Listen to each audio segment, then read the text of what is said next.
I'd like to share a little bit about the way that I instruct the module that I am responsible for.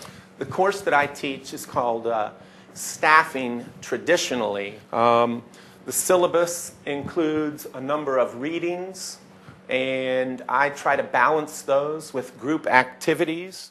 We talk about some activities, and these are current events that I pull out of the newspaper. And the first one concerns McDonald's. They have had some churn or turnover at their number 2 position. So I do start out talking about this executive level, although staffing and talent management applies all through the organizational levels. And a number of people have left the organization over the last few years from the number 2 position. So we talk a little bit about succession planning and how you need to have a strong bench, which is sort of a sports team concept to replace the players on the field, in this case at the top of the organization, and some ways to analyze this situation and to think about how to keep those people there perhaps, because when they leave, they take their knowledge and their strengths with them. I also talk a little bit about how I've noticed some staffing-related stories in Singapore recently. And a few days ago in the Straits Times, I was reading this at a Starbucks and noticed that there were at least 2 stories. One was about dispute resolution for professional, managerial, engineering, and technical workers. Then we start with a couple of cases for discussion, and at this time I have not had the students divide into groups, which is one of the ways that we work for the remainder of the period. So everyone essentially reads a short case of 3 or 4 pages. We talk about a formal model. It's called the Attraction, Selection, Attrition model. And it's one of the theoretical models that you can use to organize the work of staffing and talent management in organizations. The professional details that I try to discuss include understanding that agility is very paramount for future success. That is, being able to look ahead a little, being able to demonstrate your capabilities, and almost to have a portfolio, whether you're an HR practitioner or a business owner. Portfolio could be handy for a business owner if that person wants to attract increased capital and open a new branch, for example. So we talk about the body of knowledge for HR and IO psychology, which I think provides a rigorous research foundation.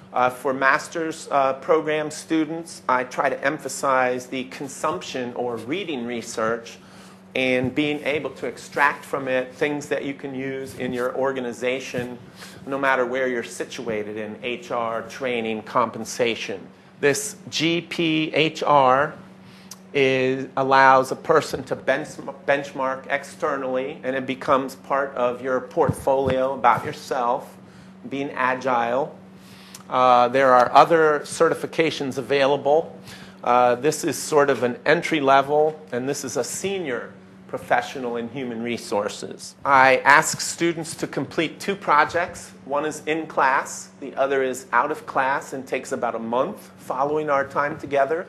The task to be done in a group basis is to create an integrated staffing system plan. And I find that together with doing little discussions and lectures about material, that these different ways of teaching enhance the learning process. I bring along various tools. We talk about the difference between staffing, which is more of the traditional viewpoint, and talent management. We focus mostly on recruiting and selection in this module, and these are just some comparisons. One of the things is a supply chain model for talent management, having the right people, right place, right time, with the right skills to be able to deliver the services and goods that your organization provides.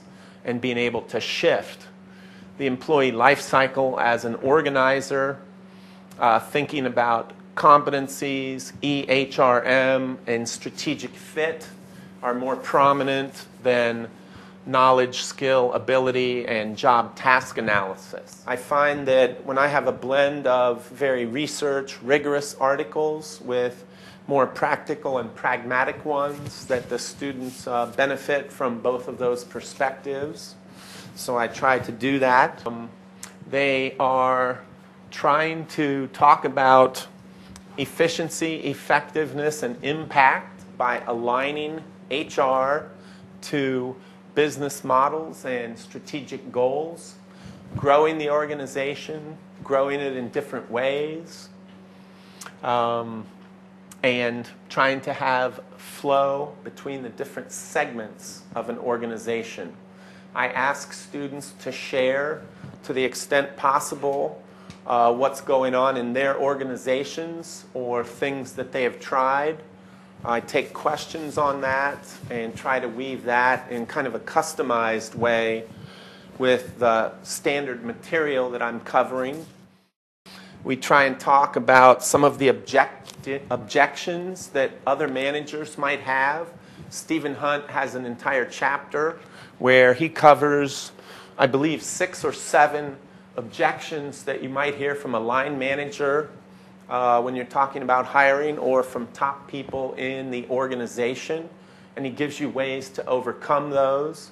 Whenever you're trying to make change or do things a little bit differently, it's possible to have barriers, and so he teaches ways to get around those barriers. Among the other tools that I bring are some competency framework cards. These are from a consulting organization called Saville Holdsworth Limited, SHL. I believe they have a branch office in Singapore. They are from England and have developed something called the Universal Competency Framework. And so you work with executives, managers, and incumbents to do different card sorts for what competencies are important, what competencies need to be developed. The EHR systems, I try to give a brief overview in the first class. One of the things that you'll see is HR metrics are ways to measure the effectiveness of HR in an organization, and whether you're large or small, how long it takes you to fill a position, how long, the quality of hires, and are your managers happy or satisfied with the people that are selected? Are the applicants themselves happy about having gone through your process, even if they didn't get the position?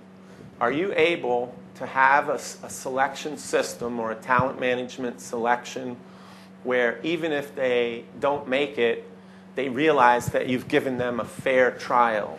The EHR are often software as a service, and these are web-based platforms, so you can get a lot of advantage out of that.